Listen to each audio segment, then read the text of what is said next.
Do you think that Jalen Hurts has closed the gap now and won the week 1 audition? He's got 17 NFL football games this year, and I call them 17 weeks of auditions. Did he move closer to getting that contract extension where the Eagles feel comfortable going forward with him?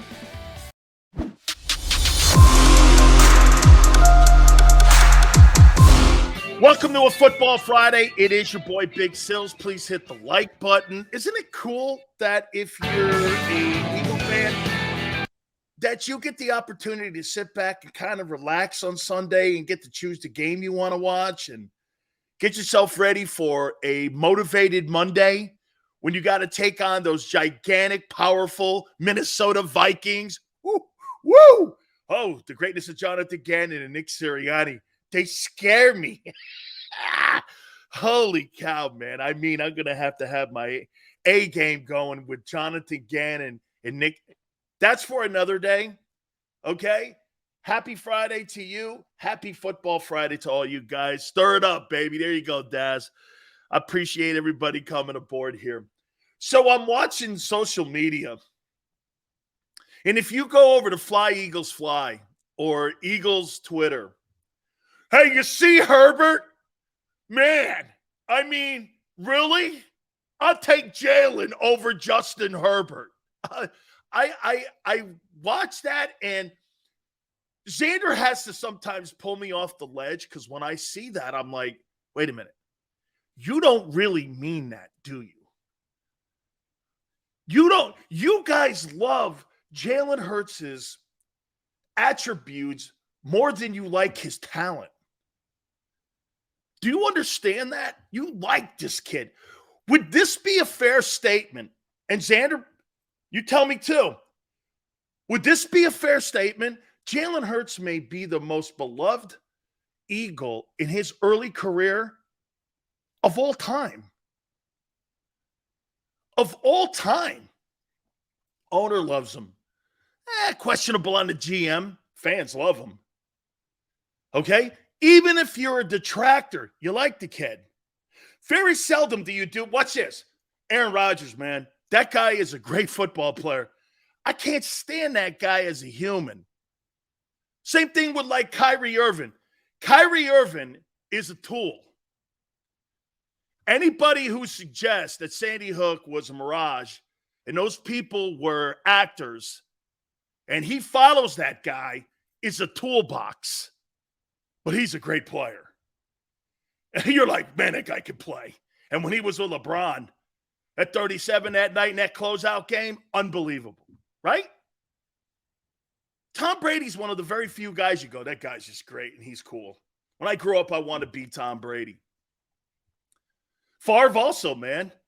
Stealing from the poor in Mississippi. Congratulations to you. I bet that's going over well. I'll see you in the pokey. 5 years maybe, minimum. This guy's going to be Paul Crew. Hey, Brett Favre better get ready, man. He's going to be Paul Crew. What happened to Favre? He's running a jailhouse football team in Mississippi Correctional Facility. What? Yeah. This guy's Paul Crew's brother. He's playing football for Warden Hayes at Mississippi Correctional Facility. Have you seen them play? They played the Mean Machine 2 weeks ago. Unbelievable. The guy's going to be the next version. That's what Favre's new name is, Paul Crew. Hey, Paul, great to see you, man. I'll see you in 20. Holy cow, man. But you guys love this. Justin Herbert can throw the ball. That kid, though, on the other side in Kansas City, he is something special. Patrick Mahomes, man, is just unbelievable. And the things that he's accomplishing, would you guys agree that this is the greatest thing that could ever have happened to Andy Reid? It's rejuvenated him, hasn't it? Do you think that when Andy was in Philadelphia, he ran out of gas at the end? Would that have been a fair statement? That Andy Reid ran out of gas at the end in Philadelphia.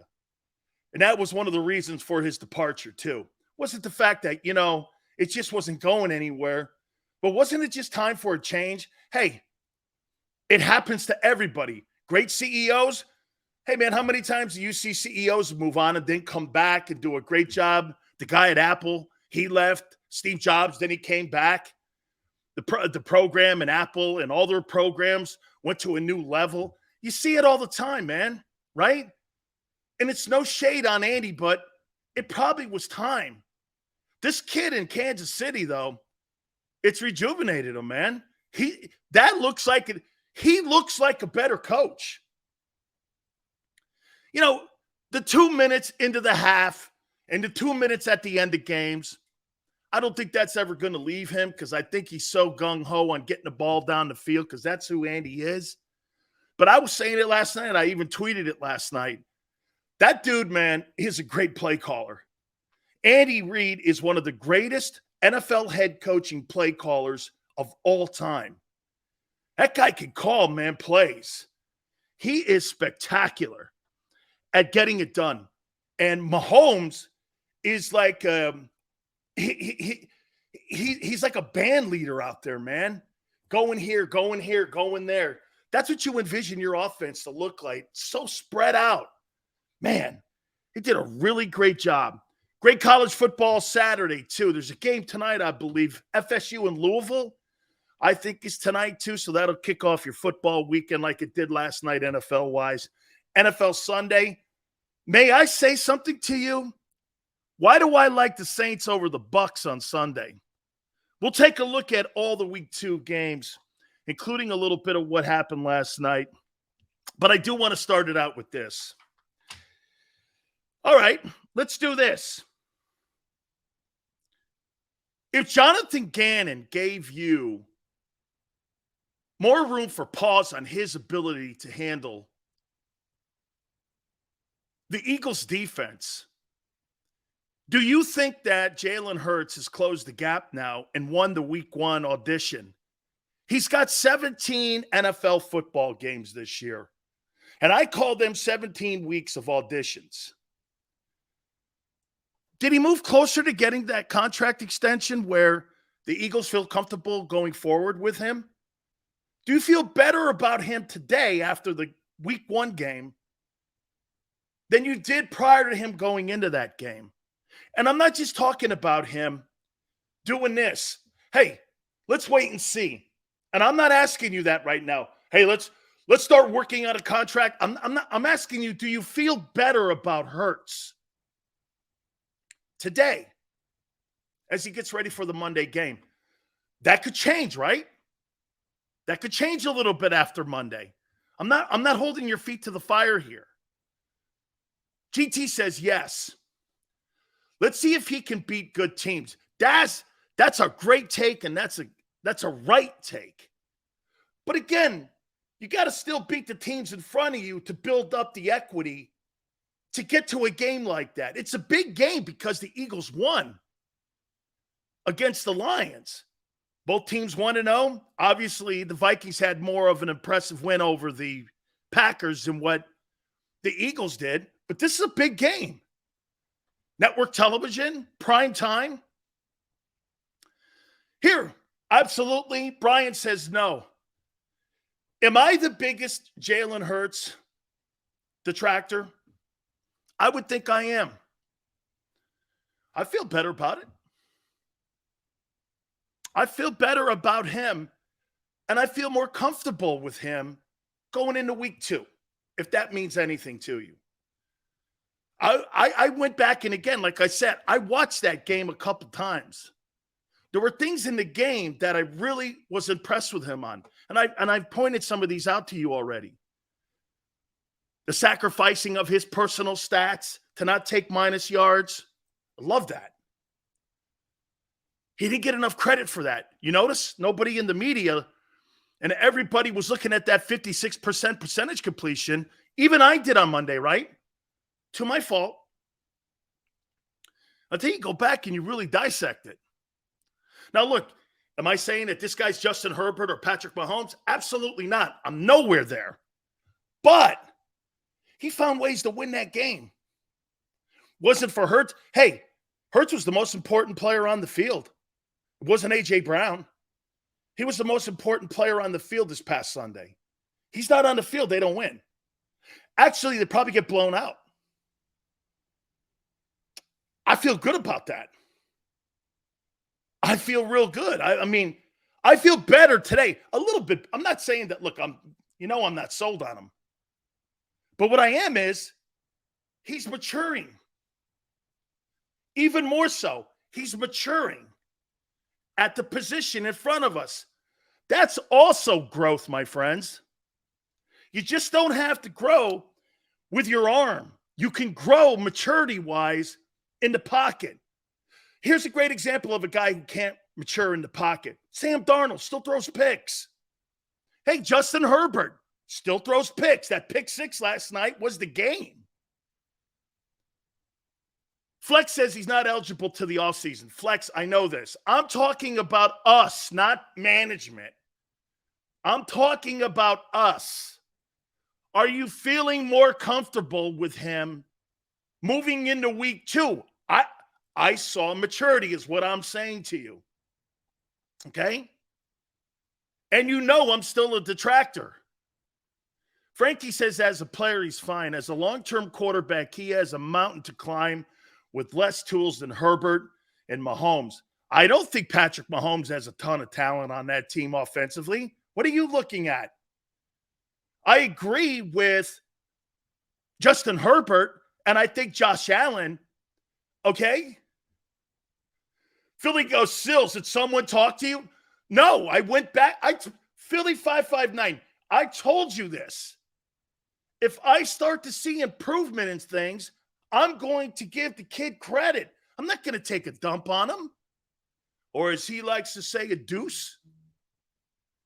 Dan, you were wrong about Jackson. 100% wrong about Deshaun Jackson. James, 100%. One of my worst takes of all time, actually. Guy next year went on to be a unanimous MVP. That's a shit take, my friend. Evan says that all 22 shows he did well. He took that defense and what it gave him, and also, too, what the offensive line couldn't protect him to do. Big Sills, do you ever think we'll be able to trust Howie? No. And you know why? He's involved in too many things. Here's what's going to be the undoing of Howie, Keel. He built something, he'll tear it down. Just like Keel,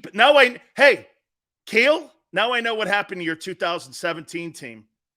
How he destroyed it. He built it. He destroyed it. He can't get out of his own way. You're never going to have Super Bowl contending windows because he can't control himself. Does that make sense? He built that 17 team. He destroyed the 17 team. Being involved with Doug Peterson too much. Being involved in game day situations. Player active on Sunday. He was his own undoing. That's who he is. Okay? He just can't do this. Turn the sheet over and give it to the coach and let the coach do it and stay out of the way for the remainder or as you get to the trading deadline, whatever the coach needs. He can't do that. He's got to be the star of the show. The most recognizable face on the Philadelphia Eagles is Howie Roseman. That's a problem. That's a problem. Okay? It's not Jalen Hurts. It's the GM. Why does the owner get a free pass? Because the owner, since 2000, has been the most successful team in the NFC East. That's why. He's won more playoff games. He's won a couple of NFC championships. He's won a Super Bowl. I mean, the Giants, the last 10 years, haven't. I would give it to the Eagles. They've been the most dominant team in the NFC East since 2000. What are you talking about? He's been a success. It's nothing on the owner. It's not on the owner. That's inaccurate. Injuries derailed that team. Really? What about the 4-11 year? What about the year after that? What about how they got to Wentz and fired Doug? That's what I'm talking. From the day they won the Super Bowl to the next year when they got to New Orleans and Jeffries drops that pass, it began to unravel.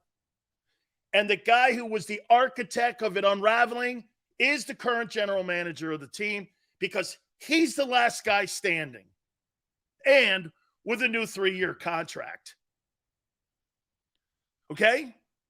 He unraveled that thing. Injuries? Sure. But from the time that New Orleans team or game, the following year after the Super Bowl, Eagles never been the same. And by the way, I pumped the brakes on calling this 2022 team as talented as that 17 team. They ain't shown it yet. I wouldn't go in that conversation yet. I'd pump the brakes on that before you start barking that this team here is as talented as that team. Your coaching staff is nowhere near that. As a matter of fact, this could be one of the most inexperienced coaching staffs in the NFL. And you're talking to me about Super Bowl? Look at how Nathaniel Hackett handled that game against Pete Carroll. He was outcoached, outthought, outplayed. His $300 million quarterback wasn't ready game plan-wise to play. Okay? Outcoached. Coaching matters in the NFL. Putting players in proper position and being able to motivate the guys on your roster. By the way, Baird Brooks will join us at 4:30 from Sports Take. Okay? Doug won it all in his second season. Won it all in his second season. And from the time that happened, egos got in the way. Same thing in Dallas with Jerry Jones and Jimmy Johnson. What was the famous line in Orlando at the owners' meeting? Do you guys remember? Anybody could coach the Cowboys. Ever since that day in Orlando at the owners' meetings, when Jerry Jones made that proclamation, it's been a cascade of coaches that have gone through Dallas. Dave Campos, all those guys. Parcells was the best guy in the building. The stiff they got in there now, Chan Gailey, all them dudes. It's been a caravan of these jokers that have gone into Dallas. Ego got in the way there, too. Ego got in the way in San Francisco between Bill Walsh and Carmen Policy. Ego at the end got in the way of Brady and Belichick. It happens. That thing just lasted longer. Okay? Sills, tell the Eagles organization they need to get rid of Gannon, the Birdman. I'm trying. I put out Brian Flores, who I would love to see coach the Philadelphia Eagles defense next year. Why not? Why not? He is a head coach. And if that guy, which I don't believe he's going to, I think he's going to be Kaepernicked. I don't think he's going to be exiled from the league. But he's going to be exiled, in my opinion, from being a head coach. Unless something drastically changes and somebody gives him an opportunity and opens up that door for him, I think it's going to be a while for Brian Flores. Because you know what those owners are going to think? Brian Flores, he ratted out the owner. Other owners are looking at that and going, you may not like Stephen Ross, the owner of the Dolphins, but he's one of us. You're not one of us. Look at how they protect Daniel Snyder. Daniel Snyder should, if you think the guy in Phoenix shouldn't own a team, Daniel Snyder in Washington shouldn't own a team either. So to me, I don't think, why not get something that is, see, this here is a Warren Buffett move. You're going to get a quality coach. You think Brian Flores is 10 times the defensive coordinator that Jonathan Gannon is? How could you not? I would line up and be one of the people in line at the end of the year and go like this. Hey, how'd you like to become the defensive coordinator? But right now, he's a special assistant to the head coach. You know how much money he's making? He's making between $150,000 and $175,000. That's what special assistants make. He's not a position coach. Okay, he's a special assistant. Same thing, Don Capers is a special assistant in Denver. It's a way of putting really good people on your coaching staff and not having that have to be like a $500 or $1 million salary for some of these assistant coaches. The assistant coaches in the NFL make between $400,000 and $600,000. Linebackers, D-line, depending on the organization too. Some are cheaper than others. Some are. Do you know the strength and conditioning coach in New England makes $900,000 a year? Do you know, Xander? You don't know this. Besides the two coordinators at Alabama, do you know who the third richest salary guy is on the Alabama Crimson Tide? The strength and conditioning coach. He's the third highest paid guy. He might be the highest paid conditioning coach in the country. That's a big position. Because why? Half the year you have the team. The other half of the year, the coach has them. You work out with those guys for 7-8 months. And you work out with them during the year. Brian Flores, but again, here's a guy that's going to sit now. Could Brian Flores sit in that meeting and have Howie Roseman put his input in? I would say this to Brian. Brian, you want to coach again in the NFL? You got to show you can work with people. This would be a perfect position for him. Because you know what Flores has to do also? He needs to do some rehabilitation on himself. This is the beautiful thing that Saban does. You see, a coaching staff and an organization like the Eagles, they don't have the backbone of Saban. Saban will take Bill O'Brien, who was recently fired, but knows is a good coach. He'll take Sark. He'll take Kiffin. He'll take the coach at Maryland. All these guys who have dents in their fenders, but he knows they're quality people. And he knows they're good folks who made a mistake or what have you, been fired for something. Kiffin was fired on the tarmac after a game on the road.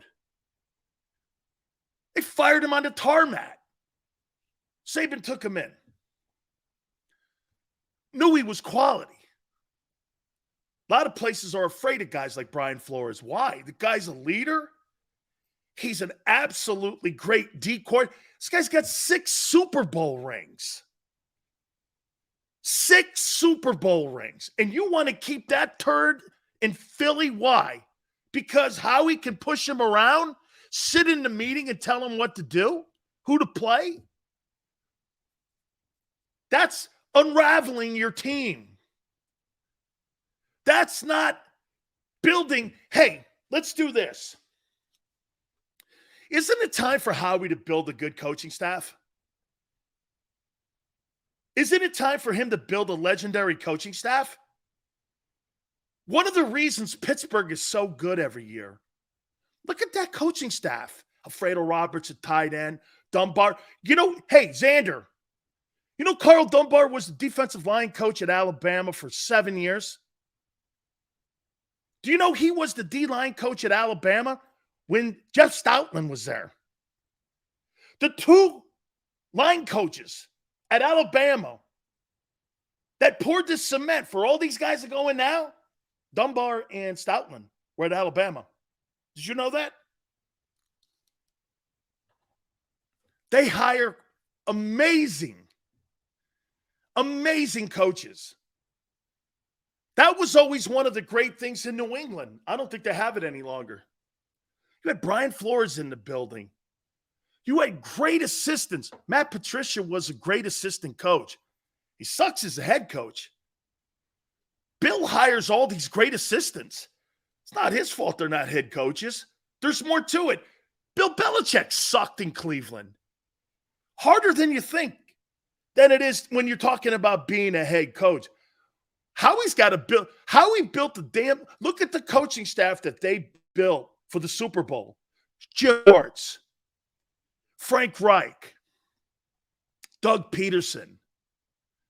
These guys all had experience. Doug worked for Andy Reid. And you know where Frank was? Frank was behind Marv Levy. Not only as a player, but he was also behind him as an assistant coach. This guy went all around the building, man. He's had 14 position jobs, Frank Reich, before he got that Colts job. Look at Schwartz. He was the head coach of Detroit. Look at that staff you had. That was a heck of a coaching staff. And it proved out. And you had Jeff Stoutland. Okay? I mean, that's probably why, too, Brian. All those guys got sick of the guy's shit being in those Monday meetings. You're right. Building a coaching staff in Philly, you got to have these young guys because they don't know any better. A veteran coach doesn't tolerate that. A veteran coach needs to... Hey, let me ask you this. Why would I listen to Tracy Rocker when I know there's other people making influential decisions on how we play, scheme-wise and who's active? Tracy's just a dude. He's like a hitting instructor, okay? Like a batting coach. It's the players. They're not bought in. They're not bought into the coaching staff. You know, all this work Howie did, why didn't he build a coaching staff? First year DC, first year OC, first year head coach, special teams dudes. Only guy with any kind of salt in there is Jeff Stout. The rest of them, I think he's at kindergarten class at times. The hell do these guys know? No experience? And when somebody tells me that Nick Sirianni had say in who he hired as assistant coaches, he hasn't been in the league long enough. How would he know?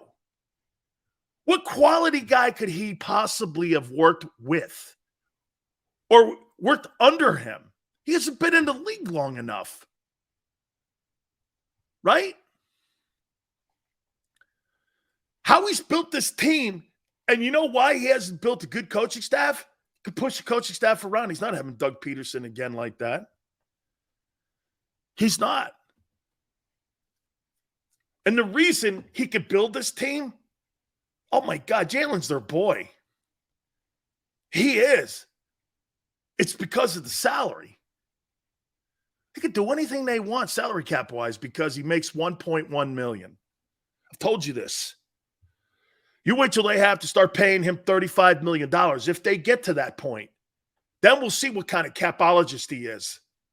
I'd really like to have seen what he would have done if Wentz had gone on and done some good things, how he would have managed that cap.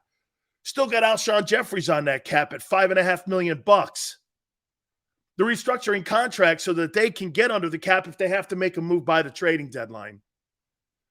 I think he's still looking at a safety, maybe some more depth in the running back position or tight end position. I think they're weak in depth at tight end. I think they're weak in depth at safety. Still a position of concern as you're going into the season here. They should never hire.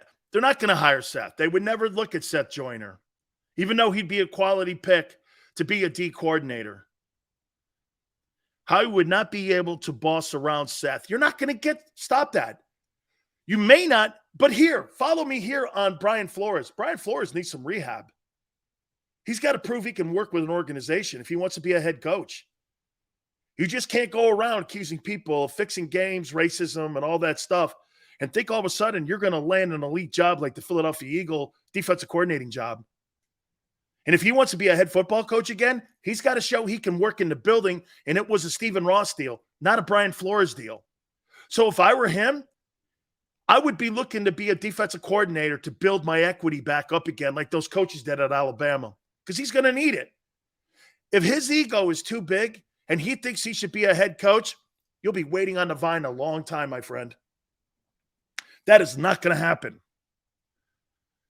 That is not going to happen. So, people were tweeting at me going, he needs to be, no shit, needs to be a head coach. That ain't happening.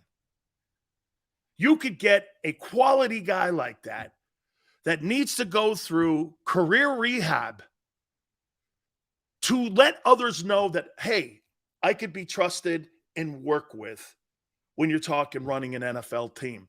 There's no way on the planet Brian Flores will ever be a head football coach again right now, today. Never. In a billion years. Is he qualified? overqualified. Had massive success, I think, in rebuilding the Dolphins. It's irrelevant. No one trusts him. And when I say no one, those 32 Wolves don't trust him. Isn't it funny? One of the only black coaches in the NFL had to bring him in. I didn't see any white coaches bringing him in. And the people that invented the Rooney Rule brought him in. You couldn't have gone to a better place. However, there's no coincidence there. Well, you think other coaches and other places were going to bring him in, Bob Kraft and all these guys who talk about end racing? You don't really believe that in your mind, do you? Remember what I told you? How funny was it last night? And by the way, I kind of like the tomahawk chop. End racism, and they're doing a tomahawk chop at Arrowhead. NFL loves to tell you what you want to hear. Well, let me get going here. I mean, you got to read behind the lines there, and you got to go behind the curtain a little bit here. Okay? Wentz is going to get sacked a lot. They're playing the Lions. Yes, maybe. All right. I want to hit on this here. So wait a minute. You guys all feel good going into Monday's game. And how about this? I'll even do this. I think we should have a weekly audition, and we should have like critics, you and me. It's like a Broadway show. Did Jalen Hurts pass the opening act? Yeah. Yes. Would I come back to that show? Yeah. Yeah. I'm okay with it. He wasn't the issue. He wasn't the issue this past Sunday. So was he okay? Yeah. Going into Minnesota? Tell you what, I think he passed week 1 audition. I'm all right with that. Hey, do I want to see 450 yards and all? Of course we all do. But he's not on the field, they don't win. So, I think he passed audition 1 in week 1. And that gets him into week 2. And you know what he's doing when we're saying this to you? He's building up equity.